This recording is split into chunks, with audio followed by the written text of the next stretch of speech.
प्रार्थना के साथ। ओ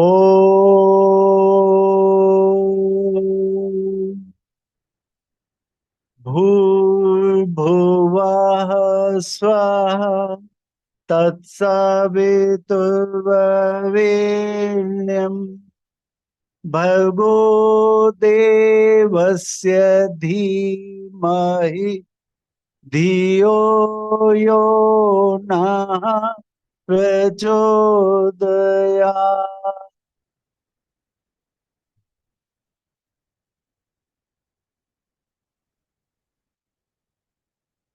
गहरी सांस लेने का एक लाभ यह है कि फेफड़ों को जल्दबाजी की भगदड़ से थोड़ी राहत मिलती है और वह उस अवकाश का उपयोग रक्त को अधिक शुद्ध करने में कर सकता है।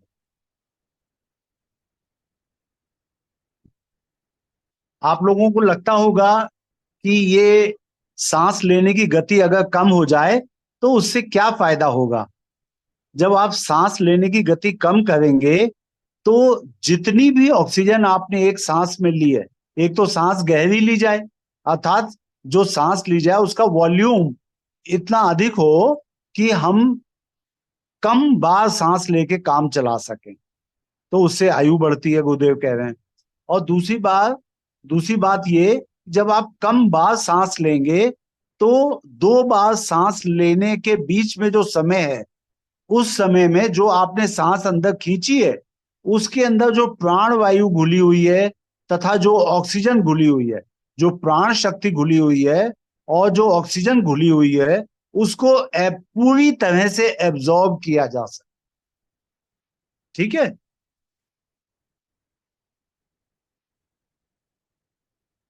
इससे हृदय पे कम बोझ पड़ेगा और वह अधिक निरोग रह सकेगा। इंग्लैंड का विख्यात फुटबॉल खिलाड़ी खिलाड़ी बिल्डलोथियन अपने गर्वीले मन और फुर्तीलेपन का कारण गहरी सांस लेने का अभ्यास ही बताया करता है। वह प्रायः 2000 सीसी या मिलीलीटर वायु हर श्वास में लेता था, जबकि औसत व्यक्ति 500 सीसी या 500 मिलीलीटर वायु ही एक बार की सांस में ले पाते हैं। जो हम लोग उथली सांस लेते हैं उसका वॉल्यूम लगभग 500 मिलीलीटर होता है। और अगर आप गहरी सांस लें, मान लीजिए उसे आप 1000 या 1200 सीसी तक ले जाते हैं, तो आपके सांस लेने की जो गति है वो स्लो हो जाएगी और गहरी सांस लेंगे। और उस गहरी सांस के साथ साथ आप जो भी प्राण शक्ति सांस के लेंगे, साथ में लेंगे, जो भी ऑक्सीजन अंदर लेंगे, उसको एब्जॉर्ब करने के लिए फेफड़े में अधिक समय मिलेगा। वह स्वास्थ्य संरक्षण और दीर्घ जीवन का सस्ता किंतु कारगर नुस्खा है। अगर आप गहरी सांस लेते हैं तो इससे आपका स्वास्थ्य अच्छा होता है और आपकी आयु बढ़ती है। ये तो गुरुदेव ने बता ही दिया कि जितनी सांस लेने की गति कम होगी, एक मिनट में जितनी कम बार सांस लेंगे, उतना ही आपका जीवन लंबा होता चला जाएगा। डॉक्टर मैकडॉनल्ड का कथन है, गहरी श्वास लेने का मतलब फेफड़ों को ही नहीं, पेट के पाचन तंत्रों को भी परिपुष्ट बनाना है। रक्त शुद्धि की दृष्टि से गहरा सांस बहुमूल्य दवा दारू लेने से भी बढ़कर लाभदायक है। जब आप गहरी सांस लेते हैं तो उसमें अधिक ऑक्सीजन और अधिक प्राण शक्ति आती है। तो उस इस प्राण शक्ति की अधिकता के कारण आपको एक बात तो अब समझ जाना चाहिए इस स्वाध्याय के अंत तक आते आते, कि शरीर में जो बीमारियां हैं वो प्राण शक्ति की कमी है। तो जब प्राण शक्ति आप अधिक मात्रा में खींचेंगे, अधिक संकल्प बल के साथ, तो बीमारियों को आप अपने यहां से दूर भगा देंगे। और ये प्राण शक्ति तीर्थों में जहां पे यज्ञ नियमित होते हैं, उन स्थानों पे जहां पे गंगा बहती है, उन स्थानों पे बहुत अधिक मात्रा में होता है प्राण। सबसे अधिक प्राण हमने और डॉक्टर संगीता ने पाया है कि गंगा नदी के किनारे बहुत सघन मात्रा में होता है। आप गंगा के पास खड़े हो जाइए तो ऐसा लगता है प्राणों की वर्षा हो रही है। इतने घने प्राण आज तक हम लोगों ने कहीं किसी स्थान पे नहीं देखे। डॉक्टर साहब, वहाँ हिमालय पे जहाँ हम लोग गए थे ना अभी, हाँ, मुंशियारी में, हाँ, वहां भी बहुत प्राण शक्ति थी। हाँ, ठीक कह रहे हैं आप। मैं नियमित डॉक्टर वहां डॉक्टर नोल्स ने लिखा है, गहरी जी सांस जी। लेने की आदत मनुष्य को अधिक कार्य कर सकने की क्षमता और स्फूर्ति प्रदान करती है। श्रमजीवियों की शक्ति साधारणतः अधिक ही खर्च होती है, इससे उन्हें जल्दी थकना चाहिए, पर देखा इससे उल्टा जाता है। वे अपेक्षाकृत अधिक बलिष्ठ रहते हैं। उसका प्रधान कारण कठोर श्रम करने के साथ साथ फेफड़ों का अधिक काम करना और उस आधार पर रक्त शुद्धि का अधिक अवसर मिलना ही होता है। डॉक्टर मैटनो इससे भी आगे बढ़कर गहरी श्वसन क्रिया का प्रभाव मस्तिष्क पर पड़ना स्वीकार करते हैं। अभी कलकत्ता के पास एक छोटी सी बच्ची है, उस बच्ची ने एक एक्सपेरिमेंट किया।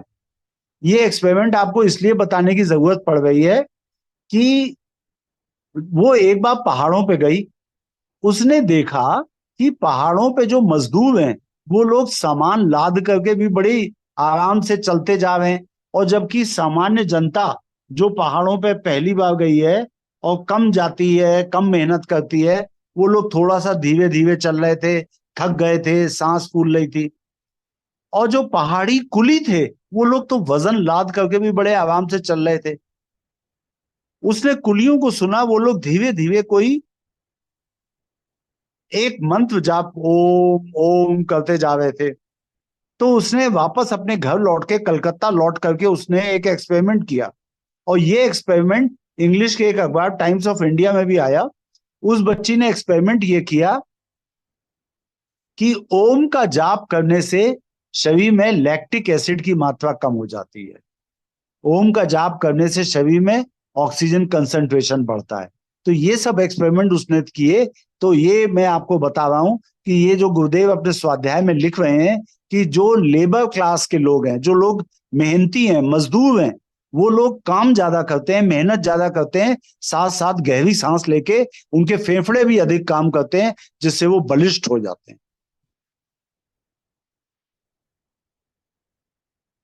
डॉक्टर मैटनो इससे भी आगे बढ़कर गहरी श्वसन क्रिया का प्रभाव मस्तिष्क पर पड़ना स्वीकार करते हैं। उन्होंने स्मरण शक्ति की वृद्धि से लेकर हर्षोल्लास मग्न रहने तक की विशेषता को इसी की लाभ परिधि में सम्मिलित किया है। स्थूल शरीर में वायु संचार के लिए फेफड़े प्रधान रूप से काम करते हैं। सूक्ष्म शरीर में यह कार्य भी नाभि केंद्र को ही करना पड़ता है। प्रत्यक्ष प्रत्यक्ष शरीर नासिका द्वारा वायु खींचता और छोड़ता है। सूक्ष्म शरीर को प्राण शक्ति का संचार करना होता है।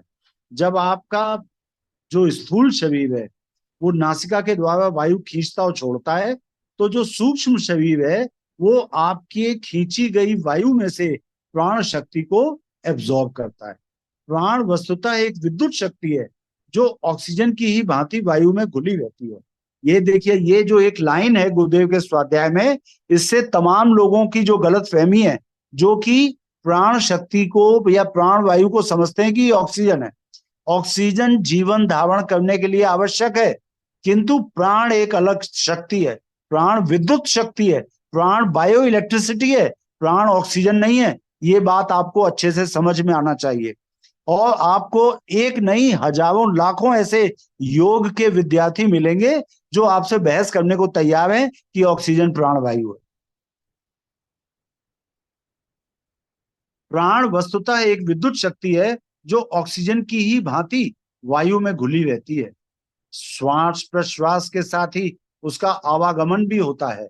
जब सांस अंदर जाती है तो प्राण शक्ति हमारे शरीर में प्रवेश करती है, और जब सांस बाहर निकलती है तो अगर हमने संकल्प के साथ प्राणाकर्षण प्राणायाम नहीं कर रहे हैं, हम मामूली तौर पे उथला जीवन जी रहे हैं, बेखबर होकर जीवन जी रहे हैं, केवल सामान्यतः सांस ले रहे हैं, दाल रोटी खा के, बच्चे पैदा करके, जीवन समाप्त करके इस धरती से जा रहे हैं, तो जब हम सांस बाहर निकालेंगे तो सांस में साथ साथ प्राण शक्ति भी बाहर निकल जाएगी। तो गुरुदेव कह रहे हैं कि प्राण वस्तुतः एक विद्युत शक्ति है जो ऑक्सीजन की भांति वायु में घुली रहती है, और सांस लेने और सांस निकालने के साथ ही उसका आवागमन भी होता है। वैसे उसकी सत्ता वायु से सर्वथा भिन्न है। समुद्र के पानी में नमक घुला रहता है, यह ठीक है, वस्तुतः दोनों एक दूसरे से भिन्न स्तर के ही है। जैसे समुद्र के पानी में नमक घुला होता है, वैसे ही आप ये समझ लीजिए कि प्राण शक्ति वायु में घुली हुई है। प्रारंभ में यह कहा जा सकता है कि प्राण सत्ता पर नियंत्रण से ऐसी सिद्धियां उपलब्ध की जा सकती हैं, जहां तक पहुंचने में भौतिक विज्ञान को कई शताब्दियां लग सकती हैं। प्राणायाम।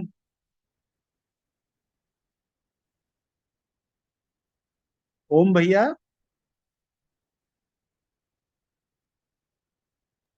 जी प्रभु। थोड़ा आगे बढ़ा दीजिए। नहीं, अभी हम लोग यहीं पे ही हैं सर। पैराग्राफ आपने छोड़ दिया, एक पैराग्राफ आपसे छूट गया। अच्छा। डॉक्टर साहब, हम लोग अभी सूक्ष्म। यही पढ़ रहे थे ना। विद्युत हाँ हाँ शक्ति है जो ऑक्सीजन की ही भांति वायु में घुली रहती है। श्वास प्रश्वास हाँ। के साथ ही उसका आवागमन भी होता है। वैसे उसकी सत्ता वायु से सर्वथा भिन्न है। समुद्र में पानी में नमक घुला रहता है, ये ठीक है। वस्तुतः वह दोनों एक दूसरे से भिन्न स्तर के ही हैं। अब देखिए स्क्रीन पे नीचे सूक्ष्म। सूक्ष्म शरीर की नाड़ियों में प्रवाहित होने वाले शक्ति प्रवाह को प्राण कह सकते हैं। और ये डॉक्टर संगीता ने आपको बताया था कि 5 चैतन्य तत्व हैं सृष्टि में। एक तो ब्रह्म तत्व अर्थात परमात्मा, परमात्म तत्व। दूसरा उस परमात्मा का एक अंश हमारे शरीर में जो है आत्मा, तो परमात्म तत्व अर्थात ब्रह्म तत्व, आत्म तत्व।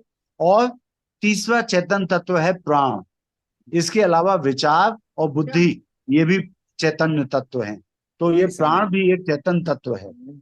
सूक्ष्म शरीर की नाड़ियों में प्रवाहित होने वाले शक्ति प्रवाह को प्राण कह सकते हैं। जिस प्रकार रक्त और रक्त वाहिनी शिवा, इन दोनों का परस्पर घनिष्ठ संबंध रहने पर भी उनकी सत्ता सर्वथा स्वतंत्र है। जैसे जो खून की नली है उसमें खून बहता है और दोनों अलग अलग बातें हैं। पानी का पाइप है जिससे आप अपने गमले के पेड़ को पानी लगाते हैं, तो रबड़ का पाइप है और उसके अंदर पानी बह रहा है। उसी तरह से प्राण की जो वाहिनियां हैं, प्राण की जो नसें हैं, प्राण की बहने की जो नालियां हैं, उनको हम लोग नाड़ी कहते हैं।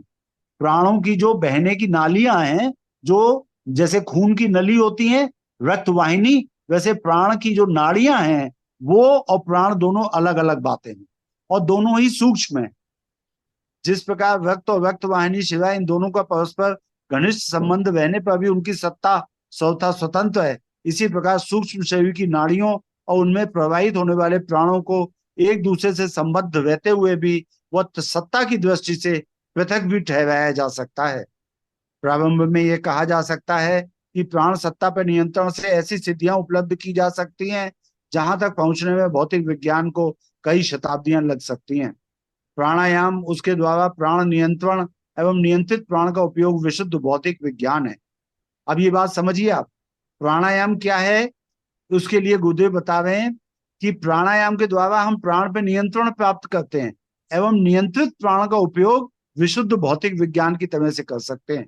इसे ना तो किसी देह सत्ता का वरदान समझना चाहिए, इसी ना तो किसी देव सत्ता का वरदान समझना चाहिए, ना परमात्मा का अनुग्रह। ये बात गुरुदेव ने अपने साहित्य में कई जगह लिखी है। गुरुदेव कहते हैं जब आप गायत्री मंत्र का जाप नियमित रूप से, नियत संख्या में, नियत स्थान पर और अपने पूरे मनोयोग से करते हैं, आपका विचार, आपकी भावनाएं माँ गायत्री के साथ जुड़ जाएं, गुरु सत्ता के साथ जुड़ जाएं, तो आपको लाभ होगा। लेकिन गुरुदेव बार बार कहते हैं कि ये जो लाभ हो रहा है ये किसी देवता का अनुग्रह नहीं है। ये जो लाभ हो रहा है आपके द्वारा किए गए गायत्री मंत्र की साधना का फल है। और ये फल इस तरह से समझिए कि आपकी आत्मसत्ता पे जो कषाय कल्मश है वो हट गए और अंदर से एक पवित्र आत्मा निकल आई। तो जो आत्मा है वो परमात्मा का अंश है, जो परमात्मा के गुण हैं, जो परमात्मा की शक्तियां हैं वो आपकी आत्मा में हैं, लेकिन आपको मिलनी नहीं है। मिली इसलिए नहीं है कि मान लीजिए ये ओम भैया हैं, बड़े समझदार हैं, इनका एक छोटा बच्चा है, अगर ओम भैया के पास एक पिस्तौल है तो इनका 7 साल 8 साल का बच्चा मांगेगा कभी कि ये पिस्तौल दे दो, तो वो देखने को भी नहीं देंगे कि नहीं साहब इसमें गोली भरी है और नुकसान कर सकते हो तुम। लेकिन जब वही बच्चा बड़ा हो जाएगा 25 साल का और कहीं परदेश जा रहा होगा तो ये झट से अपनी रिवॉल्वर निकाल के देंगे कि बेटा इसको संभाल के रख लो, हो सकता है तुम्हें जरूरत पड़े। तो वही बात है, परमात्मा हमारा पिता है। परमात्मा जानता है कि हमको कौन सी सिद्धि देनी चाहिए। अन्यथा पता लगा कि हम बात बात में जरा से किसी से नाराज हुए, झट से उसे उल्लू बना दिया, झट से उसे कौवा बना दिया, है ना। तो ये ऐसी सिद्धियां परमात्मा हमको तभी देगा जब ये समझ जाएगा कि सिद्धि को प्रयोग करने की बुद्धि और विवेक हमारे अंदर आ गया।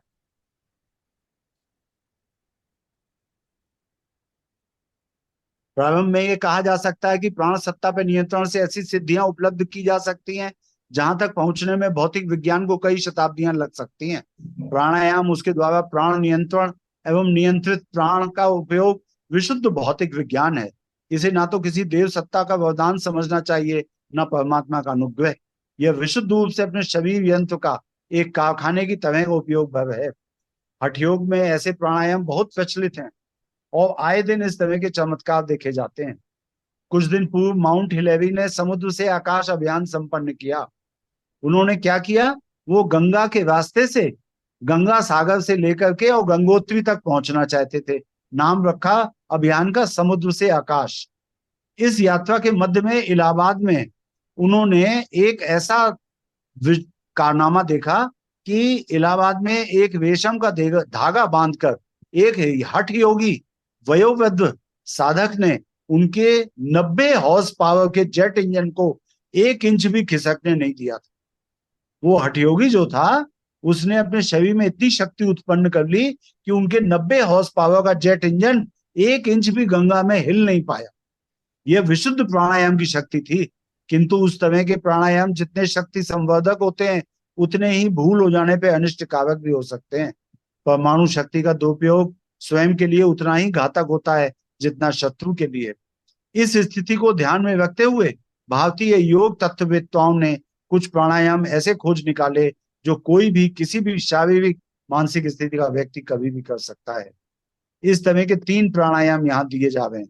अब गुरुदेव बता रहे हैं कि प्राणायाम करने से सिद्धियां प्राप्त होती हैं, लेकिन वो सिद्धियां इतनी खतरनाक भी हो सकती हैं कि अगर आपको वो सिद्धियां प्राप्त हो जाएं तो आप उसका गलत तरह से भी इस्तेमाल कर सकते हैं। तो गुरुदेव कह रहे हैं इस स्थिति को भैया जी ध्यान में रखते हुए भारतीय योग तत्ववेत्ताओं ने कुछ प्राणायाम ऐसे खोज निकाले जो कोई भी किसी भी शारीरिक मानसिक स्थिति का व्यक्ति कभी भी कर सकता है। इस तरह के 3 प्राणायाम यहाँ दिए जा रहे हैं। प्रतिवर्ष एक प्राणायाम का अभ्यास करना चाहिए। 3 प्राणायाम है, प्रत्येक साल 1 साल तक एक प्राणायाम का अभ्यास करिए। जब 3 साल तक आप ये एक प्राणायाम का अभ्यास कर लें तो फिर वो समय अधिक मिले तो वो ज्यादा अभ्यास आप करना चाहें, मान लीजिए आप समय ज्यादा लगाते हैं तो 6-6 माह में भी कर सकते हैं। चौथे वर्ष में तीनों प्राणायामों का सम्मिलित अभ्यास करना चाहिए। इसके बाद के इच्छुकों के लिए पत्र लिखकर या भेंट परामर्श के बाद एक आगे का प्राणायाम क्रम प्रारंभ करना चाहिए। गुरुदेव कह रहे हैं कि 3 प्राणायाम हम बता रहे हैं, इनको 1-1 साल तक आप अभ्यास करें। चौथे साल में तीनों को मिला के अभ्यास करें। जब आप 4 साल तक ये काम कर लें तो फिर जो 5 कोष 5 देव वाली बात है, तो आपके प्रत्येक 5 प्राण 5 देव वाली जो बात है, तो प्रत्येक प्राण से आपका एक क्लोन बनाने की जो विधि है वो गुरुदेव स्वयं आपको बताएंगे। अब यहाँ पे जो लोग गुरुदेव के प्रति श्रद्धा और समर्पण और विश्वास की बात नहीं रखते तो उनको लगेगा गुरुदेव तो स्थूल शरीर में है नहीं, अब तो गुरुदेव सूक्ष्म शरीर में है, तो हमें कैसे बताएंगे। तो मैं आपको बता दूं, यहाँ पे शांति कुंज में मैं अनेक ऐसे साधकों से मिलता हूँ। आज ही अस्पताल में एक मरीज को देखते समय मैंने उनसे कहा कि आज भैया आप बहुत ठीक हैं और कल हम आपकी दवा बंद करके आपको ठीक कर देंगे। तो उन्होंने कहा हाँ गुरुदेव तो सदा मेरे साथ हैं। तो मैंने कहा क्या आपसे बात करते हैं? बोले हाँ, मुझे तो उनके ओंठ हिलते हुए और बातें सुनाई देती हुई सब मालूम पड़ती हैं, बस आपको नहीं सुनाई देगा, आप बाहर हैं, मुझसे चाहे पास में खड़े हो जाएं आपको नहीं सुनाई पड़ेगा, तो मुझे सब सुनाई पड़ता है। वो 83 साल के भैया हैं, थोड़ी उनकी तबीयत खराब हो गई थी तो भर्ती हुए अस्पताल में, एंटीबायोटिक उनको दी 5-6 दिन तक, तो वो बिल्कुल स्वस्थ हो गए, तो कल उनको डिस्चार्ज करेंगे। तो उन्होंने बताया मैं तो अक्सर उनसे बातें करता हूँ, और आदरणीय गोविंद बिहारी वर्मा जी हैं कानपुर में, तो उनकी पहचान के एक बहुत ही वरिष्ठ शांति कुंज के साधक हैं श्री कंचन भाई, वो भी करीबन 87-89 साल के हो गए होंगे। अरुणाचल प्रदेश में एक शक्तिपीठ का निर्माण करा गए थे, तो मेरी उनसे किसी कारण से बातचीत होती थी, तो मैंने कहा भैया और अभी क्या क्या निर्माण कराएंगे? बोले वो प्रतिदिन सुबह गुरुदेव आते हैं बता देते हैं। तो मैंने कहा गुरुदेव आके आपको बताते हैं? बोले हाँ, वो सब डिस्कस करते हैं, सुबह 3 बजे उठा देते हैं, मुझे बैठा देते हैं और फिर कहते हैं कि आज ये इतना इतना काम करा लियो। तो एक दिन तो मैं उनसे लड़ पड़ा, वो जो कंचन भाई हैं वो लड़ पड़े। बोले गुरुदेव मेरे पैर में दर्द हो रहा है, यूरिक एसिड बढ़ जाता है तो मेरे पैर में दर्द होता है, और यहाँ पे दूर दूर तक 100 100 किलोमीटर दूर तक कोई डॉक्टर नहीं है। तो कहते हैं वो मेरा काम है, तू क्यों परेशान होता है, तेरा शरीर मैं देखूंगा ना, तू काम कर मेरा। तो वो नित्य उनको गुरुदेव आकर के बताते थे आज मंदिर जो बनना है गायत्री माता का, इसमें तू ऐसा ऐसा काम करवा दे, यहाँ तक कि लैंटर्न कैसे पड़ेगा ये बताते थे। आज इतना इंतजाम कर ले, आज इतनी सीमेंट मंगा ले, आज ये कर ले, ये सब बता के रखते थे पहले से। और जो प्रॉब्लम आती थी उसके लिए पहले से बता देते थे। तो सोचिए गुरुदेव का जो निर्देश है, मार्गदर्शन है, आप ये मत सोचिएगा कि हमने 3 4 साल प्राणायाम तो कर लिया अब हमें क्या। जिस दिन आप प्राणायाम पूरा कर लेंगे 4 साल का, आपके लिए एक स्थूल शरीर का एक व्यक्ति आपको मार्गदर्शन देने के लिए उपलब्ध होगा, ये निश्चित जानिए। इसमें किसी तरह का कोई भी संशय मत रखिएगा। एक आपको छोटी सी घटना बताता हूं।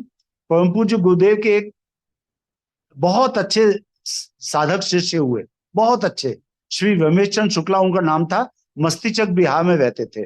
जब वो गुरुदेव से नहीं जुड़े थे तो उनके कोई और गुरु थे, आदरणीय शुक्ला जी के कोई और गुरु थे। तो उनके जो गुरु थे उनकी उनकी देह छूट गई, और उन्होंने अपनी देह छोड़ने से पहले कहा बेटा रमेश, मैं देह तो छोड़ रहा हूं लेकिन मेरी मुक्ति नहीं हो पाई अभी, मेरी मुक्ति तू करवा सकता है। और उन्होंने परम पूज्य गुरुदेव पंडित श्रीराम शर्मा आचार्य का नाम पता बताया। बोले मथुरा में गायत्री के एक सिद्ध साधक हैं, तो उनके पास जाना, उस और उनके पास जाने से पहले 5 साल तक तू नियमित 33 माला गायत्री मंत्र का जाप, या कुछ उन्होंने गिनती बताई, बहुत अच्छी गिनती थी, उस गिनती में गायत्री मंत्र का नियमित जाप करना 5 साल तक। उसके बाद तू गुरुदेव के पास जाना अपने, और गुरुदेव से कहना कि मेरे एक गुरु थे, उनकी मुक्ति नहीं हो पाई थी, आप आइए और हमारे गुरु की मुक्ति करा दीजिए। तो उनके ये गुरु ने देह छोड़ने के बाद उनको स्वप्न के माध्यम से कहा था। रमेश चंद्र शुक्ला जी अपने गुरु को बहुत प्रेम करते थे, और दूसरे दिन से ही उन्होंने वो जप शुरू कर दिया। जब जप शुरू कर दिया, 3 साल बीते, 3 साल बाद अचानक उनके मन में एक ये ख्याल आया कि मैंने एक सपना देखा, सपने में मुझे मेरे गुरु ने कहा कि मेरी मुक्ति नहीं हुई है, और तू एक गायत्री के साधक हैं पंडित श्रीराम शर्मा आचार्य मथुरा में, उनके पास जाके 5 साल तक गायत्री मंत्र का जाप करने के बाद उनसे जाके कहना कि मेरे गुरु की मुक्ति के लिए अब मस्तीचक आइए बिहार। तो उनका 3 साल तक मैं जप कर रहा हूं, एक बार चेक तो कर लूं कि ये बात सही भी है कि ऐसा तो नहीं सपना ही देखा हो। तो उन्होंने पंडित श्रीराम शर्मा आचार्य को एक पत्र लिखा, 3 4 पन्ने का पत्र। ये नहीं लिखा कि मेरे एक गुरु हैं और उन्होंने स्वप्न में मुझसे क्या कहा, ये कुछ नहीं लिखा। उन्होंने लिखा मेरा नाम रमेश चंद्र शुक्ला है, मस्तीचक बिहार में रहता हूँ, और हमारा क्षेत्र बहुत पिछड़ा हुआ है, यहाँ पे बहुत लोग रहते हैं, मैं गायत्री मंत्र का जाप करता हूँ थोड़ा बहुत, और आसपास के लोगों का भी भला हो जाए, और इसके लिए आप अगर आ जाएंगे तो यहाँ पे लोगों का भला होगा, गायत्री मंत्र का जाप यहाँ पे प्रारंभ हो जाएगा, और आपके आने से क्षेत्र का उद्धार हो जाएगा। उन्होंने इतना लिख के 3 4 पन्ने की चिट्ठी पूज्य गुरुदेव के भेजी। परम पूज्य गुरुदेव पंडित श्रीराम शर्मा आचार्य ने उस पत्र के उत्तर में 3 लाइनें लिखी। प्रिय भाई रमेश चंद, आपका पत्र मिला, आपके द्वारा किए गए गायत्री मंत्र के जाप को 3 वर्ष हुए हैं, अभी 2 वर्ष बाकी हैं, 2 वर्ष और गायत्री मंत्र का जाप करिए, मैं स्वयं 5 वर्ष के बाद आपके पास आऊंगा।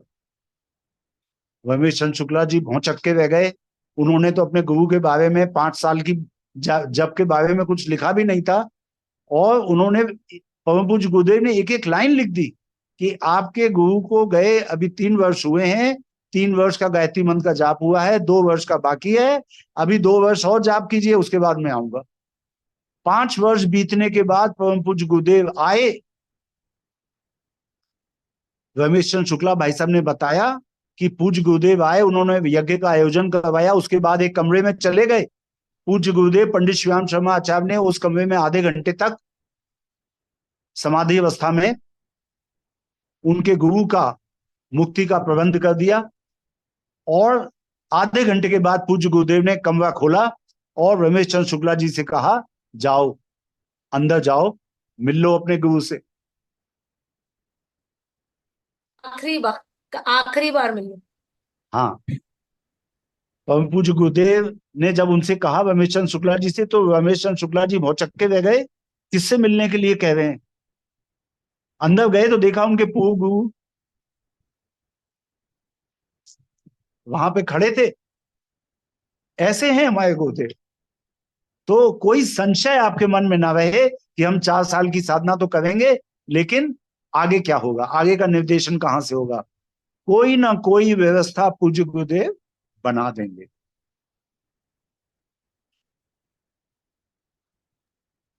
आइए, प्रथम वर्ष का प्राणाकर्षण प्राणायाम पढ़ते हैं हम लोग। तो पहले वर्ष में जो टाइम आपको हो गया। प्राणाकर्षण प्राणायाम करना है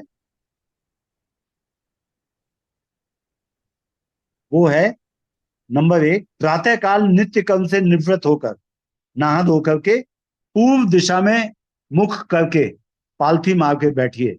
दोनों हाथ घुटनों पे रखिए।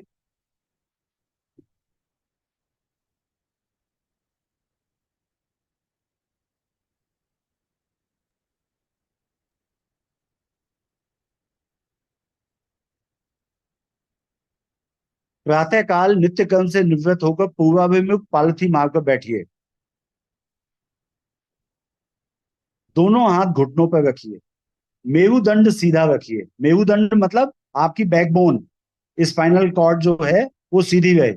बिल्कुल सीधा तन के बैठिए। दोनों हाथ हाथ घुटनों पे रखिए। हाथ घुटने मतलब हथेली आसमान की तरफ। नेत्र बंद कर लीजिए। ध्यान कीजिए कि अखिल आकाश में तेज और शक्ति से ओतप्रोत प्राण तत्व व्याप्त हो रहा है।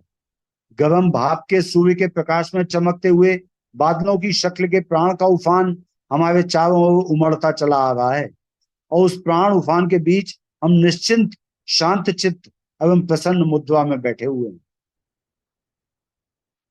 आपको ये जो पैराग्राफ हम लोगों ने पढ़ा, अगर ये समझने में कुछ कष्ट हो रहा हो, तो मैं एक गुरुदेव की आवाज में ध्यान है, वो ध्यान आपको शेयर कर दूंगा आज इसमें।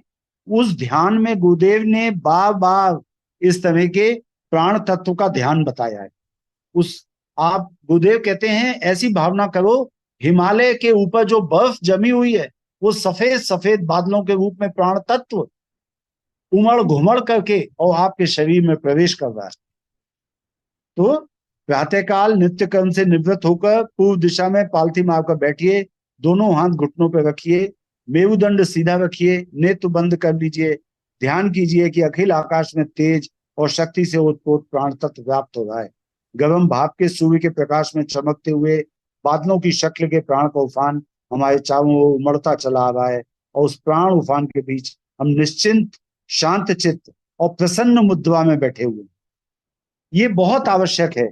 प्रसन्न मुद्रा में शांत चित्त और निश्चिंत। निश्चिंत ऐसे कि पूज्य गुरुदेव का मार्गदर्शन, पूज्य गुरुदेव का संरक्षण हमें मिला हुआ है, इसलिए हम निश्चिंत बैठे। किसी प्रकार का भय, किसी प्रकार की निगेटिविटी पास फटकने मत दीजिए। शांत चित्त और प्रसन्न मुद्रा में बैठे। आइए, आज के लिए इतना ही पढ़ते हैं। मैं आप लोगों को एक ध्यान भेजूंगा हमारे पूज्य गुरुदेव पंडित श्रीराम शर्मा आचार्य के आवाज में है वो। दीदी पूछ रही हैं, ये हठ योग के विषय में बताइए। तो दीदी, योग का मतलब होता है मिलना, दो चीजों को जोड़ना, दो चीजों का मिलना। योग का मतलब है अध्यात्म में आत्मा और परमात्मा का मिलन। ये योग आप चाहे किसी भी विधि से अपना लें। आपको दिल्ली जाना है, आप जहां खड़े हैं वहां से दिल्ली की ओर चलना शुरू कर दीजिए। हम सबको परमात्मा की प्राप्ति करनी है। हम जहां हैं, जैसे हैं, जो भी हमारी वृत्तियां हैं, हम उसके अनुसार आचरण करते हुए परमात्मा की ओर चलना शुरू कर दें। गुरुदेव ने बताया कि अनेक तरह के योग हैं, जैसे कर्म योग, भक्ति योग। जैसे कुछ लोग बहुत भावुक होते हैं, भावनाओं में बहुत जल्दी आ जाते हैं, तो वो ईश्वर से प्रेम और भक्ति के मार्ग के द्वारा जुड़ने की कोशिश करें। प्रेम और भक्ति के द्वारा जब आप ईश्वर से जुड़ने की कोशिश करते हैं, तो उसमें सबसे ज्यादा लाभ तो ये है कि आप जहां हैं, जैसे हैं, आप में सैकड़ों कमियां हैं, लेकिन आप उन सब कमियों के साथ ईश्वर से कहिए, ईश्वर हम तो जैसे हैं आपके हैं, तो ईश्वर आपको अपनाएगा। हाँ, आपका परिमार्जन, परिशोधन, आपकी कमियां दूर की जाएंगी, उसमें भी उनका मार्गदर्शन और संरक्षण मिलेगा। तो अगर आप भावना प्रधान हैं तो आप भक्ति योग करें। अगर आपको करना अच्छा लगता है, नहीं साहब हम तो टीचर हैं, हम तो हमें अपने पढ़ाने में बहुत आनंद आता है, हम जब पढ़ाते हैं ना तो हमें ऐसा लगता है कि हम साक्षात ईश्वर की भक्ति कर रहे हैं, तो आप कर्म योगी हैं, आप कर्म करिए। हाँ, बस उसमें गीता के कर्म योग की एक छाप होनी चाहिए कि कर्म करने का अधिकार तो आपको मिला है, लेकिन फल की इच्छा मत करिए, है ना। भगवान श्री कृष्ण ने जैसा कहा है, अगर आप ज्ञान के द्वारा ईश्वर को पाना चाहते हैं तो आप ज्ञानवान बनिए, ज्ञान प्राप्त करिए कि ईश्वर क्या है, आत्मा क्या है, संसार क्या है। इस तरह से जो भी आप ज्ञान प्राप्त कर रहे हैं, ज्ञान प्राप्त करके आगे चले। हाँ, ज्ञान मार्ग में एक बड़ी डर है, ज्ञान जब आपके अंदर आता है तो अभिमान भी साथ साथ आता है कि मुझे तो ये आ गया, मुझे तो ये ज्ञान प्राप्त हो गया। तो ज्ञानी को अभिमान ना हो, इसका बहुत ध्यान रखना पड़ता है। इसी तरह से जैसे कर्म योग, भक्ति योग, ज्ञान योग है, उसी तरह से एक हठ योग है। हठ योग में पूर्णतः आपको शारीरिक जो योग हैं, आसन हैं, उनको करते हुए ईश्वर को पाना होता है। और हठ योगी जो है वो, हमारे गुरुदेव ने कहा है कि पूर्व जमाने में जैसे मजबूत शरीर होते थे लोगों के, ब्रह्मचर्य से रहते थे। 11 साल का बच्चा माता पिता ने गोकुल में भेज दिया, उस बच्चे ने कभी स्त्रियों का संपर्क किया नहीं, उसके मन में कोई बुरे विचार नहीं है, वो ब्रह्मचारी है। उसने गुरु के पास रह करके हठ योग सीखा। हठ योग में नेति, धोती, वस्ती, वज्रोली, और ये एक जो क्रिया आप करते हैं श्वास लेने की, धौंकने की तरह से जैसे चलाते हैं ना, सांस बाहर निकालो, कपालभाति क्रिया, ये भी इन्हीं में आती है। नेति, धोती, वस्ती, वज्रोली, कपालभाति, ये सब क्रियाएं करके आप अपने शरीर को तरह तरह के कठिन आसनों के द्वारा आप जब ईश्वर को प्राप्त करते हैं तो ये हठ योग कहलाता है। आपको पता होना चाहिए, भगवान श्री कृष्ण ने, जैसे भगवान हमारे गुरुदेव हैं पंडित श्रीराम शर्मा आचार्य, इनका पूर्व जीवन जो था उसमें वो रामकृष्ण परमहंस थे। और रामकृष्ण परमहंस बहुत ही सरल हृदय, बिल्कुल बालकों की तरह से थे और भक्ति में लीन, माँ काली को पुकारते थे तो इस तरह से जैसे बिल्कुल उनकी माँ हो। एक बार एक योगी आए तोतापुरी, और वो बोले कि मैं तुझे निर्विकल्प समाधि सिखाऊंगा। तो वो कहते हैं रामकृष्ण परमहंस, मैं जाके अपनी माँ से पूछा हूं। तो उन्होंने सोचा शायद ये अपनी जन्म देने वाली माँ से पूछने जाएगा, तो वो भागे भागे गए और माँ काली के सामने जाके बैठ गए। माँ, एक आदमी आया है और वो कह रहा है कि मैं तुझे निर्विकल्प समाधि सिखाऊंगा, मैं सीख लूं? फिर दौड़ के आए, बोले हाँ माँ कह रही है सीख लो। तो ये रामकृष्ण परमहंस का रास्ता था भक्ति योग का। ऐसी सरल निश्चल बालकों जैसी भक्ति, ये भक्ति योग का रास्ता है। लेकिन भगवान श्री कृष्ण ने अपना जो जन्म बताया है, अपने 5 जन्म बताए हैं, उनमें से एक जन्म उनका था जिसमें उन्होंने बहुत ही कठिन साधनाएं करके, उन साधनाओं के द्वारा उच्चतम अवस्था को प्राप्त किया। योगेश्वर भगवान श्री कृष्ण इसीलिए योगी राज कहलाते हैं। अपने जन्म के पहले वो कपिल मुनि थे। भैया जी एक क्वेश्चन और, जी, जैसे संकल्प शक्ति के साथ कहते हैं, तो हम संकल्प लेके करें या कैसे? जैसे हम अनुष्ठान करने दीदी, से पहले संकल्प लेते हैं, वो संकल्प संकल्प है का या मतलब क्या? होता, संकल्प का मतलब होता है जिसका कोई विकल्प ना हो। जैसे मेरा मन है, जैसे मेरा मन है सुबह उठने का, और मान लीजिए मुझे सुबह उठने में दिक्कत होती है, तो मैंने अलार्म लगाया 6 बजे का, 6 बजे अलार्म बजा, अब मन कर रहा है कि अलार्म बजा तो उठ जाना चाहिए, पर अरे नहीं, थोड़ा 15 मिनट और सो लें, क्या दिक्कत है, जहाँ 6 बजे उठे 6:15 पे उठ जाएंगे, कौन सी बड़ी देर हुई जा रही है। तो ये जो विकल्प आ गया ना, तो ये संकल्प हमारा कमजोर हो गया। संकल्प वो जिसका कोई विकल्प नहीं होता। संकल्प का मतलब वो मत समझिएगा दीदी कि हम वो संकल्प की पूरी भाषा पढ़ें, ओम विष्णु विष्णु विष्णु जी श्रीमद् भगवतो महापुरुष से विष्णु वाक्या, वो संकल्प नहीं जी लेना जी। है। संकल्प ये कि हम प्राण शक्ति को अपने संकल्प बल के द्वारा अपने शरीर में धारण करेंगे, और जब सांस बाहर निकालेंगे तो वो प्राण शक्ति बाहर नहीं निकलेगी। हमारे शरीर के अंदर में जो निगेटिव थॉट्स हैं, जो गुस्सा करने की आदत, काम, क्रोध, लोभ, मोह, मद, मत्सर, जो हमारे अंतःकरण के षड विपु हैं। षड विपु, षड का मतलब होता है छह, विपु का मतलब दुश्मन। आपके अंतःकरण के छह दुश्मन है, काम, क्रोध, लोभ, मोह, मद, मत्सर। और आपका जो बाह्य आवरण है, ये जो स्थूल शरीर है, इसके भी छह दुश्मन है। तो स्थूल शरीर के षड विपु हैं सर्दी, गर्मी, भूख, प्यास और निद्रा, आलस्य। ये षड्विपु जो शरीर के हैं और षड्विपु जो अंतःकरण के हैं, इनसे आपको छुटकारा पाने के लिए जब आप सांस बाहर निकालें तो अपने अंदर की बुराइयों को काले बादलों के रूप में शरीर से बाहर निकलता हुआ महसूस करें। और जब सांस बाहर निकालने के बाद थोड़ी देर तक रोकें तो भावना करें शरीर से जो बीमारियां, जो बुराइयां, जो काम, क्रोध बाहर निकला था, वो धरती के गर्भ में समा गया और अब कभी वापस लौट के नहीं आएगा। संकल्प वो लेना है कि सांस अंदर तो प्राण शक्ति अंदर। सांस रोकी थोड़ी देर तो प्राण शक्ति शरीर में एब्जॉर्ब हो गई। इस तरह से एब्जॉर्ब हो गई जैसे सूखी मिट्टी के डेले पे एक पानी की बूंद डालो तो वो पानी की बूंद एब्जॉर्ब हो जाती है।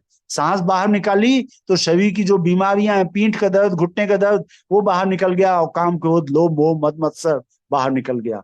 वो काले धुएं के रूप में बाहर निकला और वो शरीर से बाहर निकल करके धरती के गर्भ में समा गया, पृथ्वी के केंद्र में चला गया, अब कभी लौट करके नहीं आएगा। ठीक है दीदी? ठीक है भैया जी। प्रणाम दीदी, प्रणाम। सभी को प्रणाम। ओम शांति शांति शांति।